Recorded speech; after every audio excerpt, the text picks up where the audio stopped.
आपण पाहतात मुक्तिदाता न्यूज चॅनल।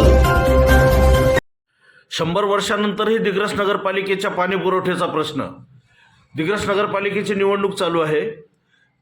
एक टप्पा 2 डिसेंबर रोजी झाला आणि दुसरा टप्पा 20 डिसेंबर रोजी आहे आणि 21 डिसेंबरला त्याचा निकालही लागणार आहे। परंतु जे इच्छुक उमेदवार आहेत 103 नगरसेवक आणि 9 नगराध्यक्ष यांचा प्रत्येकांचा जाहीरनाम्यावर प्रथम क्रमांकावर फक्त पाणी टंचाई होती।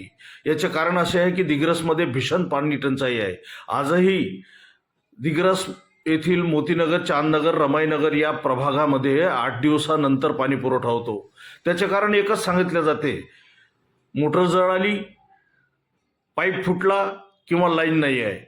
ह्या कृत्रिम टंचाईचे कधीतरी कायमस्वरूपी असा निकाल लागेल का याकडे सगळं जनतेचे लक्ष लागलेले आहे। 8 दिवसानंतरही आजही पाणी पुरवठा आम्हाला होतो, मोतीनगर या भागात होतो। याचे कारण काय आहे हे तपासून पाहणे महत्त्वाचे आहे। 100 वर्षानंतरही जेव्हा दिग्रसच्या नागरिकांना पाणी पुरवठा मिळत नाही, तेही 2 धरण असून सुद्धा पाणी पुरवठा मिळत नाही, तेव्हा जनतेचा रोष साहजिकच आहे। यासाठी चांगल्या नगरसेवकाची किंवा चांगल्या नगराध्यक्षाची गरज आहे, हे जनतेने जाणले पाहिजे। मुक्तिदाता न्यूजसाठी मी गौतम तुपसुंदरे आणि संदेश तुपसुंदरे।